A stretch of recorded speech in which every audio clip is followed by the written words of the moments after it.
They're coming to get you, Barbara. In Springfield, Oregon, dead Mopar muscle cars are coming back to life. Restored by Mopar master Mark Warman. Joined by his out-of-this-world cousin Dougie. Oh, hi, Mark. His apprentice and daughter, Alyssa. Whoa, whoa, stop. And his childhood best friend, Royal. Mark hates everybody. His protege painter, Will Scott. You got one job. This is Graveyard Carz. So we are installing the numbers matching drivetrain in our 1968 Plymouth Roadrunner 383 4-speed. Now, this is the Curtis's vehicle that we introduced earlier in the season. It is almost finished. Once we get the drivetrain in it, we can put the headliner in it, the rest of the interior, put the trim and ornamentation, and that car waves bye-bye. All right. How'd the wedding go? Good. Are you Wedding went well. Honeymoon went better. So little Royal got married, my little buddy, finally hitched. That's right, ladies, unfortunately, Chrome Dome is off the market. The wedding was great. Only being able to have, 25 people at the wedding. We didn't want a big wedding anyway, so the pandemic kind of made that possible. I'm glad for you, Royal. I see that she's cooking for you a lot. Yeah. Well, I don't know how long he's been engaged, because he didn't share that with me. Just he's engaged now, all of a sudden he's getting married. But based on like a weight scale, I'd say he's been with that gal 6 to 8 months, because he's packed on about 25, 30 pounds, and that's okay. Royal did all the lean years. He was a bachelor. It's okay. All right, gentlemen, are you ready? A lot of the parts on the cars that we're doing, they are replicas of the originals. In this particular case, we found a source for the factory appearing classic black shocks. These are actual oil-filled shocks, and they are exactly the way they would have been on the assembly line back in the day the car was built. I'm gonna lower it down till you say... Go? Grims. Grims? Grims, okay. What if I say flicks? I don't care what you say. I just gotta let it down low enough so that they can put the leaf spring purchase into the torque box area, the shackle mounting area. Oh, flicks. Flicks? Yeah. That's it? Okay. All right, let's go do this thing. Not that they need my help, but I'm here more as a motivational speaker. I haven't yet. There we go. It's a real blessing to be able to work with your best friend, your cousin who's also your best friend, and work on the cars that we used to work on when we were kids. You got a pair of side cutters, Dougie? Yes, sir. You hand me a pair Yes, sir. there?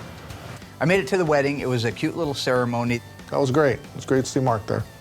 Did Mark ruin the wedding in any way? Did he stand up or object? No, Mark was very well behaved at the wedding. Wonderful. Well, it you was are. a beautiful wedding.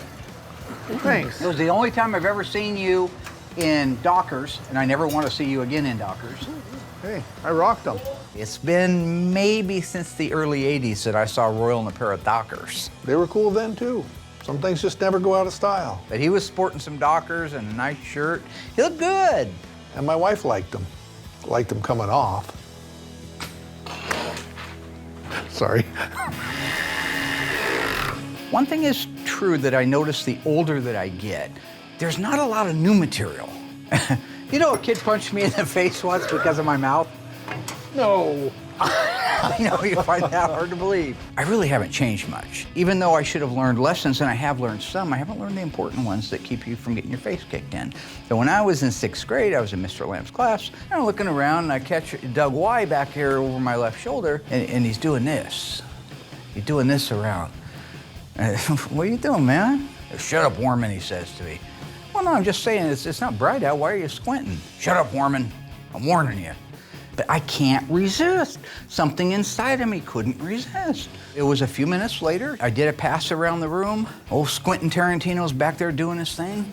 I said, dude, man, what's with the... And I didn't even get to finish it. Your ass is grass at 3 o'clock. I leave class early. I go out. I walk out the back steps down where the bike rack was. Both tires are flat. He got me. So I take off booking for home, right? And I'm cruising along, I got it. I round the corner, and Doug comes out of the alley, blindsides me, takes me to the ground. I'm laying on the ground with my hands to my side, and he just sized it up, and kabowie, he just not, that's why my honker's over to one side. Valuable lesson that I did not heed. Okay, are you guys lined up? Beautiful. Royal, how you doing, my friend? My follically challenged buddy? Good. Where are you standing Hang behind on me right like that? there, I got it. Yeah. Yeah, no, I'm good. I'm using it like a mirror. Oh, I got you. You know, in the spirit of me and my mouth, I do like to tease people. It's kind of my milieu, if you will. Yeah, look that up later. I think it's like French or something, Italian, Latin. It's torturing people. Now with Royal, he's always had a lot of material for me, okay? Because he's always been bald. Here, push in on that, will you? How is there no stubble? Which way? Back in the pool shooting days, we used to go down to a little place called Tom's Pool Hall. And back then I called him Cue Ball Morton, right? Yeah, he had a few odd nicknames. It's that scary place Mark goes in his brain. In the 80s, Pac-Man, perfectly round head and his lower jaw would move, but nothing else moved on him. So I've always had fun teasing him. It's what I do. I think he likes it. I have no nicknames for Mark that I can use on television. Thank you. Thanks, buddy. Oh yeah, the undercoat's wet. I see that. Got it all over my wedding ring. What's that, one of those diabetic watches? Tells you when you ate too much? No, it's like 10,961 steps I've got today. Where? I'm sorry, I gotta call time out on that. Will's always talking about these steps. Yeah, I did 10,000, I did 20,000, I did 30,000 a day. How? How could you possibly do that? You work 4 hours a day for the school district changing locks. First of all, I don't change locks at the school. Not all the time. What, do you go from Veneta to Eugene on foot? How do you get 30,000 steps in 4 hours? I would love to know the answer to this. Because I'm around here like that Tasmanian devil. Everywhere I go is just a great big hurricane of dust. I'm booking, and I'm getting like 5,000 to 6,000 steps in. As far as my steps go, I have no trouble getting in 10,000 steps a day plus. Like right now, it's 1 o'clock and I'm at, 8,600. I thought I would have more than that. Why are you getting mad? Are you gonna hit a corner of a wall with your knuckle again? Nope, I learned the first time, Mark. We got a lot of old history. Around 1979, my girlfriend at the time, Tammy C., didn't like my Charger, my 70 Charger 3.2 barrels. I drove crazy. It was me or the car, get rid of one of us, so I got rid of my car. Guess what I found the other day? What? True story, honest story, gospel. You know anybody that starts out like that's a lie, right? Yeah. This is true. Anyway, I traded my car in for a 1968 Volkswagen. It was a street bug back then. Had a California kit on it, but I immediately took it home, took all the California stuff off of it, popped the engine out of it. Me and Tammy C's dad rebuilt the engine. We built it up to a 1650 dual port head, dual carburetors, a good running engine. Then we made it into a Baja Bug. I found the spot that we almost rolled the Baja Bug. One of the maiden voyage, I went and picked up Royal and we went up to the track. We go around the back side of the hill and all of a sudden it lost traction and the car just went down. Very, very dangerous moment right there because I couldn't get any traction to go forward. And if you backed up, you're over the side of a cliff. So I just told Royal to hang on. I got out. I mean, obviously, this is no reason for two people to die. And a twist of irony, when I got out, it actually balanced it better. So in a way, I saved his life. Oh, did you? I walked all the way over the top of the hill and down the side, and I could see the old Was that trail. yours or mine? It was my Baja Bug. I just Okay. happened to bail out of it when it got ready to roll with you still in the passenger seat. So he abandoned you in a car. Yes, he did. Mark abandoned me in the car. You know, later I went to town and I got a truck and we went back up there and towed him out. I remember being in the car, it starting to slide, and he got out, and Doug came up and pulled us out. He was pale when I got back. He was real scared, real scared. I came back.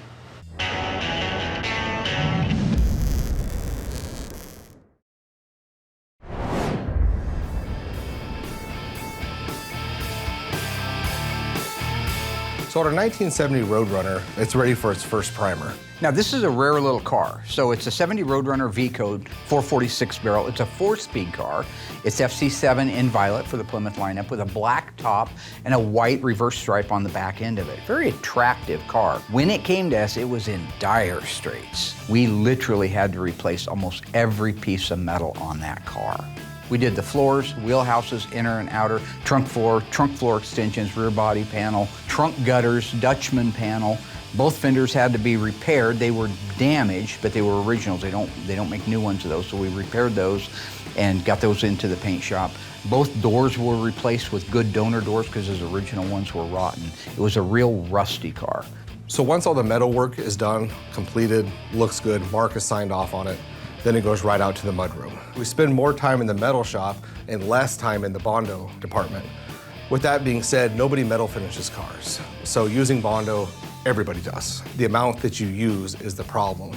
So if the metal work is right, which it always is, goes to the body shop, they'll spend the time doing all their body work, making sure everything's been sanded down, everything's straight, style lines are good. With a good body man, the car doesn't need much. That first coat of primer is like a skim coat of glaze. Any wobbles, any waves, any imperfections, pinholes, because when you body work a whole car, it does get kind of blinding. So it's real important that first coat of primer, you're able to get your first 1 or 2 coats on, take a step back and look for any issues. That way you can put an extra coat of primer if needed. So that way when they go to block it out, those little imperfections, there's enough material on that car to fix it by blocking it out. So after the first primer is done, completed, everything looks great, we like to let the car sit for a week or 2, really dry, make sure there's no swelling, no issues, just let that thing dry, it's so critical. It goes back into the mudroom, and then they can address any issues that maybe we all missed. By blocking the whole car down with like 120 grit, get a great block on it, address any little fine details. Then at that point, it comes back to me, then Noah and I will go over the car, see if it's truly ready, and then we can primer it for the second time.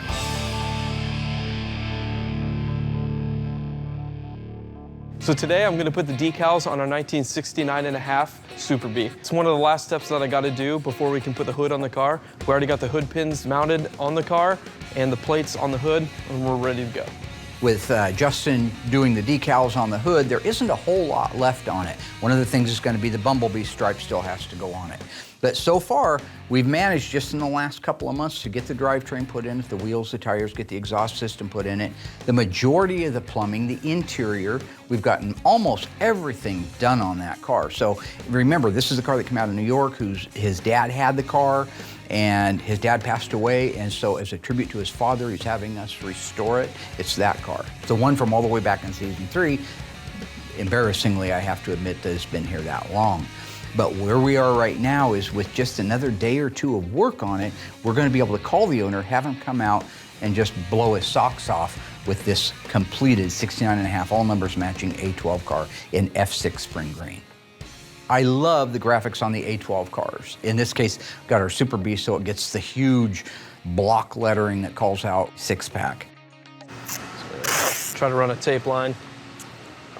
I'm using original pictures to know exactly where this decal goes in space. And it isn't always where you think that they should go. Common sense would say they would be down a little bit, but they were actually quite a ways up on that side profile. So if that's the way they were when they left the factory, that's the way we have to put them now. Applying the decals on this hood is a lot more tricky because you're applying it to a matte black finish instead of a glossy hood. What that means is when you take your squeegee and you go across the numbers or the letters to get the water out from underneath them, you have to stop pretty close right there. If you go over into the black, you're going to scuff it. Well, it's a matte finish, so that means you can't go in and buff it. You're done. You have to do it again. So taking your time, using the correct application gel, being patient,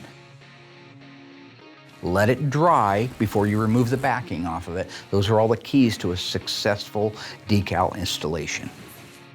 All right, we can probably start peeling the backing paper off. So I'll do the other side first, and then I'll come back and do this side. Since this is a decal that I've never done on a matte black finish before, so I don't know how pulling the backing paper off is going to work. So I gotta pull it really slow and make sure that thing's really sticking. If not, I gotta start all over. So the 6-pack decal went on great. You're always gonna be nervous trying to put something on a car like this, especially when you only have one set.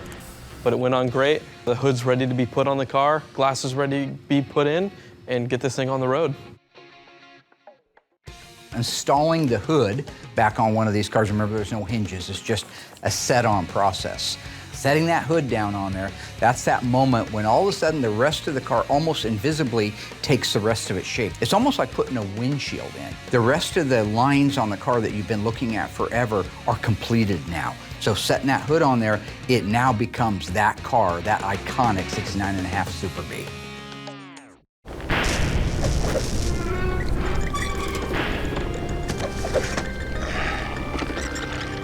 Back in season 4 of Graveyard Cars, we restored and brought back to life this 1970 Plymouth Superbird. What engine was in that Superbird? Was it a 440 Super Commando, 440 6-barrel, or legendary 426 Hemi? If you think you remember correctly, say it out loud. Stay tuned after the break. I'll let you know how you did.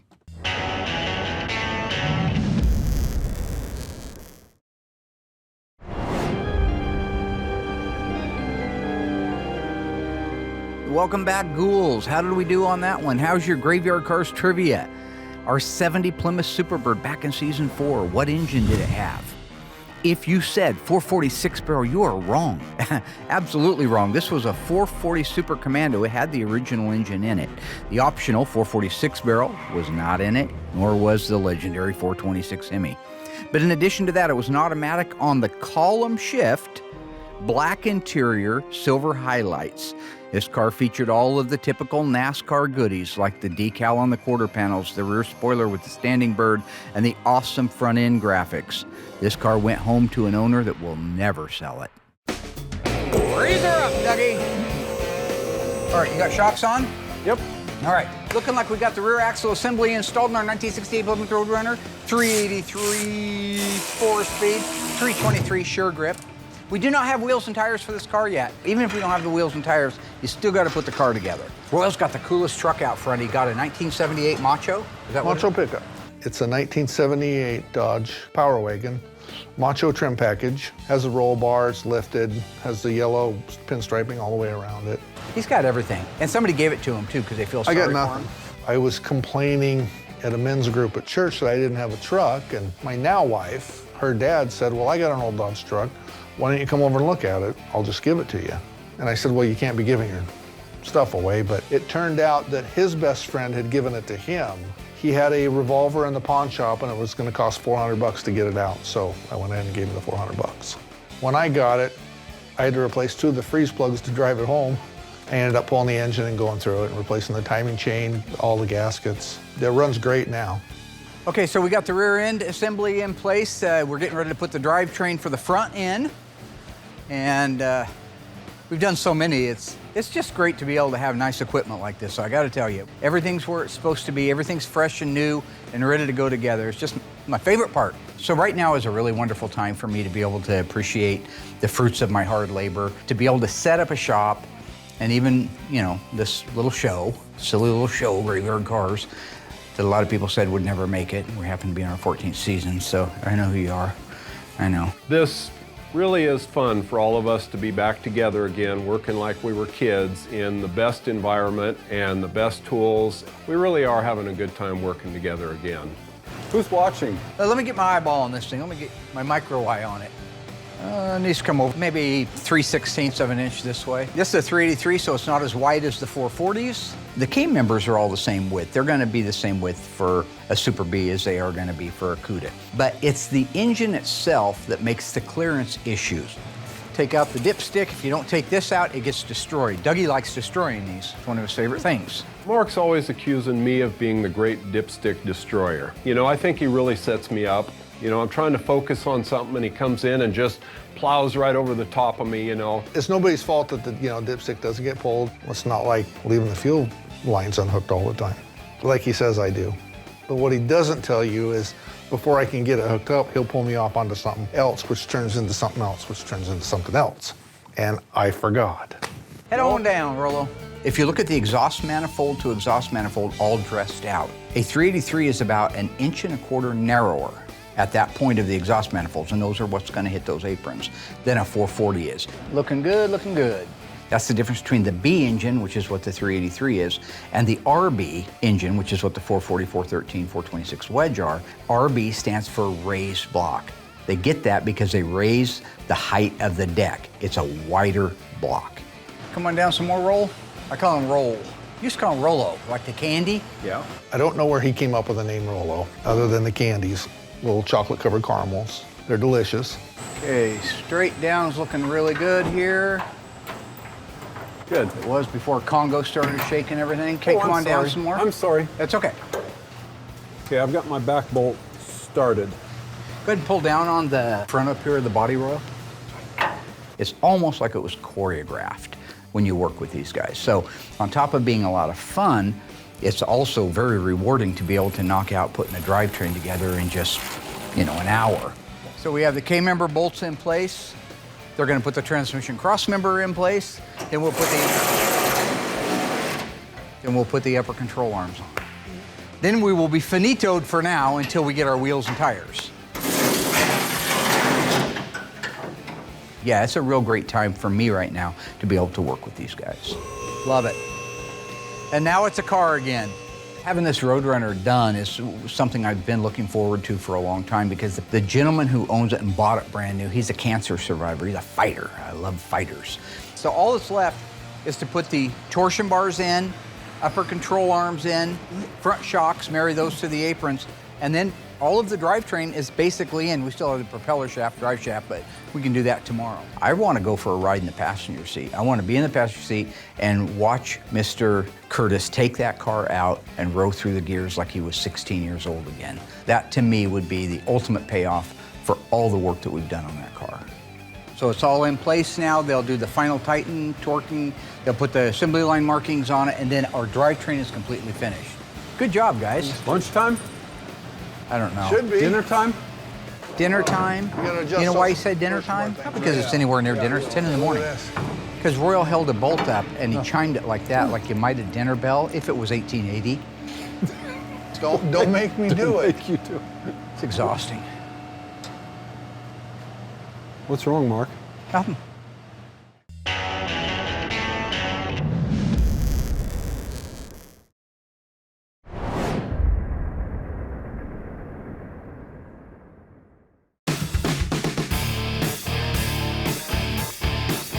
Our Daytona Charger is getting really close to being finished. In fact, in a couple of weeks, we've got the owners coming out to check this car out. So all that's left is installing the dash assembly and a few bolt-on items for the car, getting it aligned, and then that car is finished. The dash assembly, just to remind you, was restored by Instrument Specialties. Everything that you see when you pan across it, the knobs, the buttons, the switches, the levers, the faceplates, the trim, the surrounds, those are all original to the car. They've just been restored.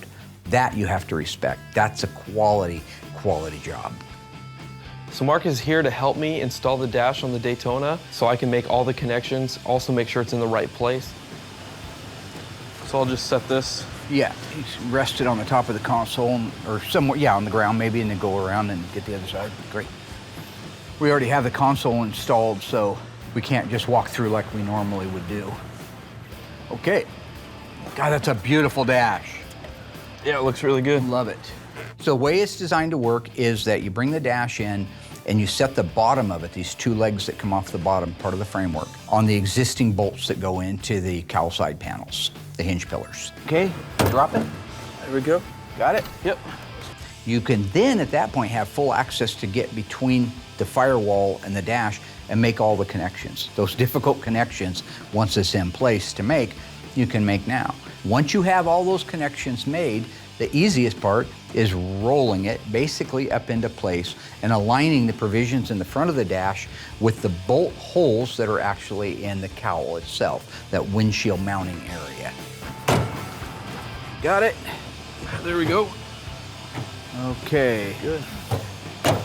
You lay that in there, you put those bolts across there, and you're completely finished with the installation for that dash. Good job, gentlemen. Good job.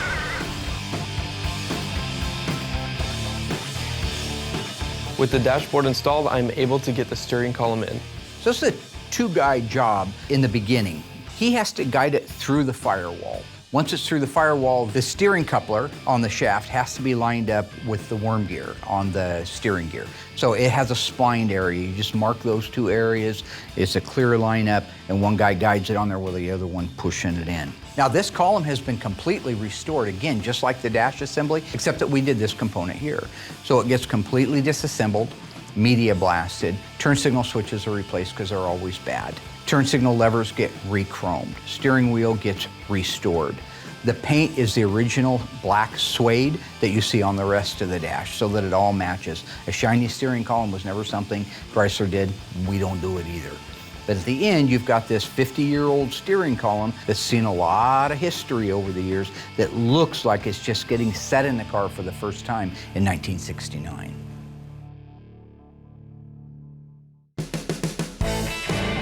I painted our 69 Charger a gorgeous T5 copper poly. Car came out great. We really just took our time, which Mark supports big time. No matter how long it takes, he doesn't care, as long as when I send it to assembly, it's perfect. The color laid out great. I haven't done this color before, not that it's tricky or anything, but it is nice to do a new color. The clear coat laid out great, the cut and buff looks good. So this is just one of those cars that you send over to assembly that you're like, man, I cannot wait to see this car put together, because from top to bottom, the car looks perfect and Mark's in love with it. Until Justin and I took tires and wheels, put it underneath the car with no suspension, then lowered it down like it was like a Pro Mod or something, or a drag car. He didn't like it, but we did. I put pictures on my Instagram if you want to go see. So with that, our 1969 Charger RTSE 440 4-speed is ready to go. Get the vinyl top installed and the headliner.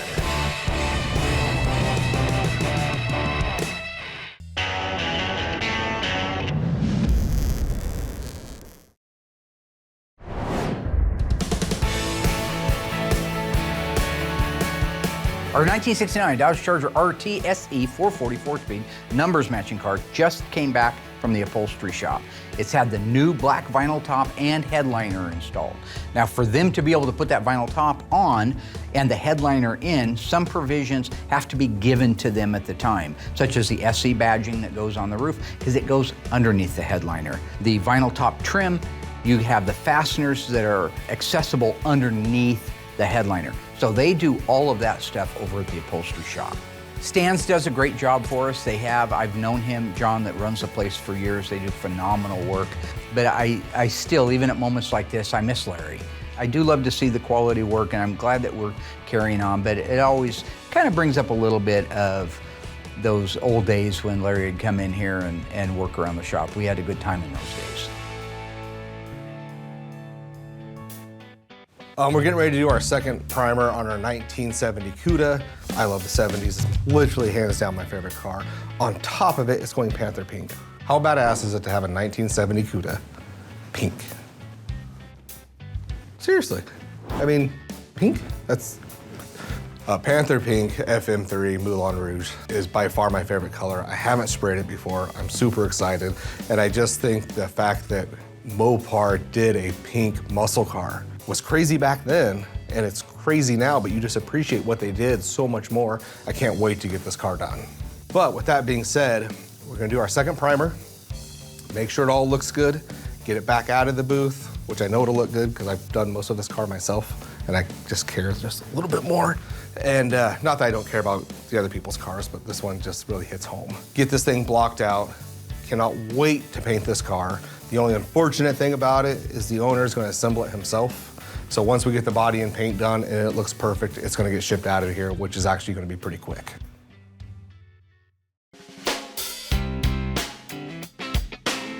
So we're getting ready to put the wheels and tires on Curtis's 68 Plymouth Roadrunner. We bought replicas. Classic Industries makes a really nice replica of the wheel and the tire that we wanted to use. So originally this car, when it rolled off the assembly line, had a Magnum 500 wheel. That's an all chrome, 5-spoke looking wheel. It's a 14 by 5.5 from the factory, and it had an F70 14 red streak tire on it.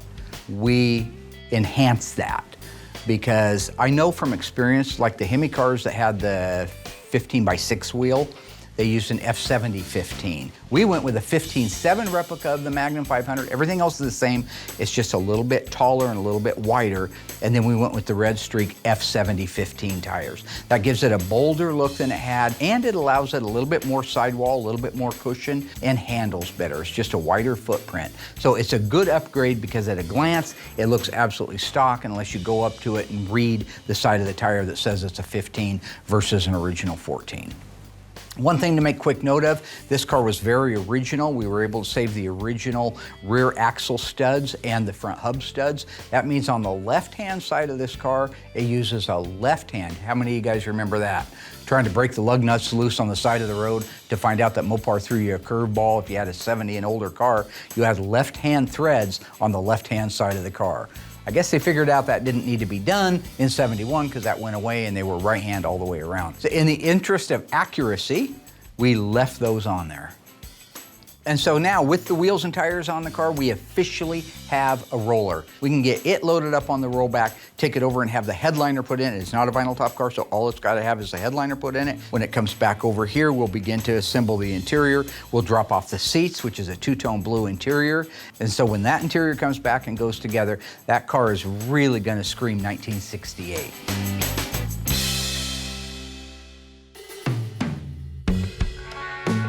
So on the 1970 Roadrunner, the car actually blocked out really well.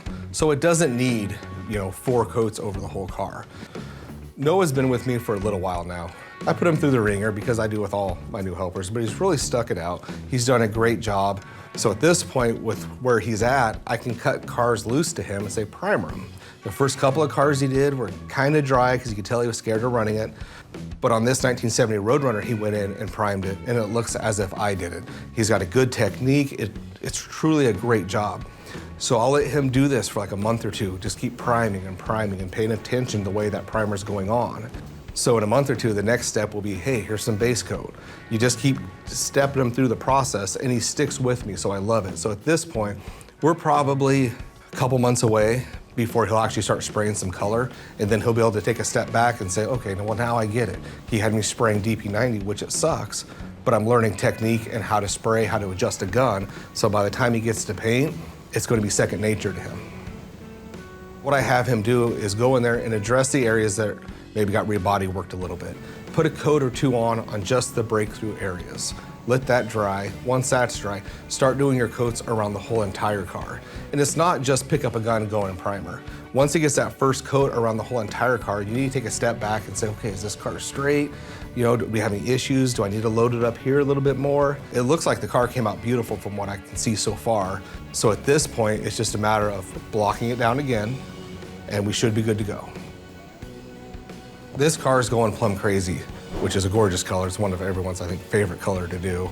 It's not as exciting for us because we do a lot of that color. But it's a darker color, and it does show sand scratches, body lines that aren't right. It's almost like doing a car black. So, especially knowing it's going that dark of a color, I trust Noah to go in there and do the right steps on the primer job, so when it comes time for the final block, it looks great.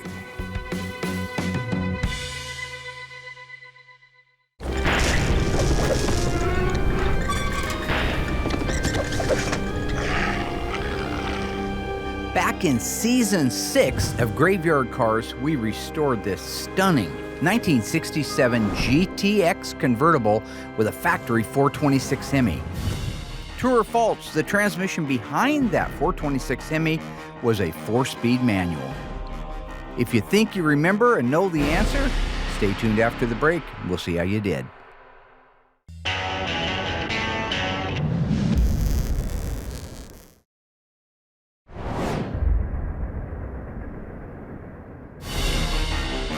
Okay, folks, how did we do on that one? Our beautiful 1967 GTX convertible, 426 Hemi. What was backing that big mill up? If you said a 4-speed manual transmission, you are absolutely right. This is a 4-speed car, one of the rarest ones on the planet today. It also featured a white power convertible top, blue interior with a console shift around that beautiful 4-speed, and one of the richest and most luxurious interiors in Graveyard Cars history.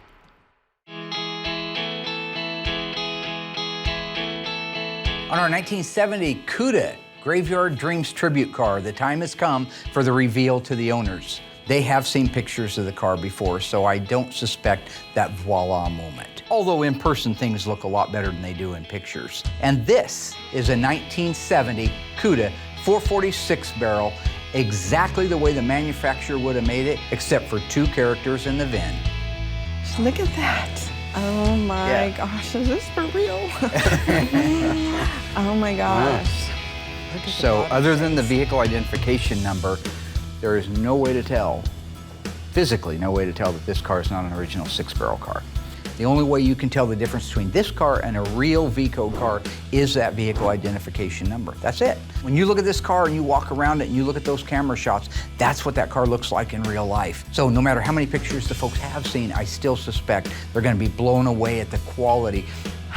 I noticed on our original. And look at the green, the way that green pops. The black hockey stick, it's the perfect touch. That rear spoiler, the Krager's, the shaker hood, the Argent grille, the blacked out back, mandatory on the Cuda car. This is the way a 70 Cuda looked when it was brand new. Wow. This is the way a 70 Cuda looks when you have Graveyard Dreams build you the car you always wanted. Jace, come here.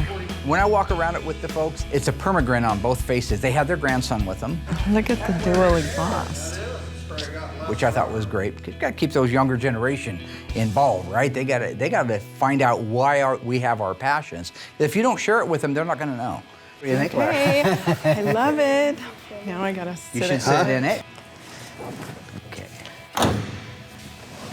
That is the very desirable rim blow steering wheel. Yes. So the standard one was just a 3-spoke steering wheel and you'd hit the horn button in the middle. On a Barracuda, you got the cool fish. And out here is your horn. You just squeeze that. That's why they call it a rim blow, because on the outer rim of it. Yep. Huh. Every one of these is a replica of an original part or the original parts that we've reconditioned. My gosh, this just doesn't feel real. That's my job. That's what I do as the dream maker. Okay. And there is your trip back through time. So she's been waiting many years to see that car from high school in her garage. So she's taking her time walking around it, checking it out meticulously to make sure it's exactly what she remembered and exactly what she wanted moving forward. And that's what we want at Graveyard Carz, Graveyard Dreams. I want to make sure that it's everything you dreamed and hoped and waited so long and invested so much in. Everything is exactly period correct, right down to the date-coded belts, hoses, battery cables. There's your vacuum reservoir. That's the only thing we had to add. Yeah. Yeah. They wanted such a big camshaft in it that it doesn't create vacuum, so I had to add an auxiliary. We just wanted a little bit of a camshaft in it. That's not what his wife said at the show. I walked up to it and the whole car was shaking all over the place and it was the biggest cam I ever heard in my entire life. And if it doesn't have the right cam, I'm not paying for it. Something like that. So I called Comp and I said, just send me the biggest cam that the engine will actually run. So, do you like to hear it run? Yes, that's what I've been waiting for. Okay.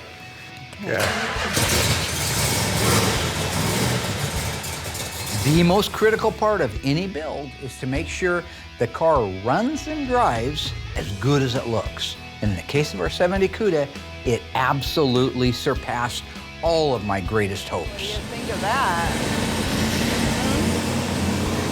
Tachometer, oil pressure, water temperature, fuel, and charging.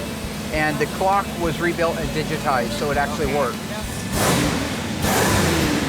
Listen to that. Listen to See that shaker hood shaking? Yeah. Wow. Yeah, well. They have, I think, a Camaro Chevelle poop box. Nobody cares. That's the coolest feature. I don't care if you're a GM guy, a Ford guy. The shaker is just cool. But they do have other muscle cars, and they do know kind of what they're looking for. Ta-da. What do you think?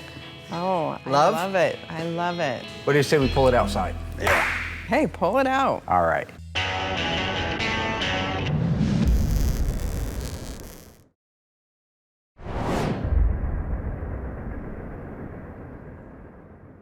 This young man got to come down and go for a joyride in a 70 Cuda 446 barrel tribute car, which I, as a kid, would have absolutely loved.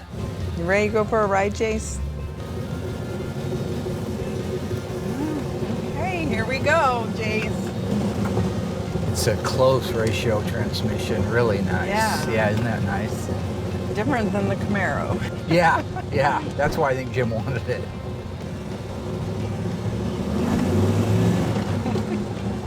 Yeah, you're gonna get a ticket.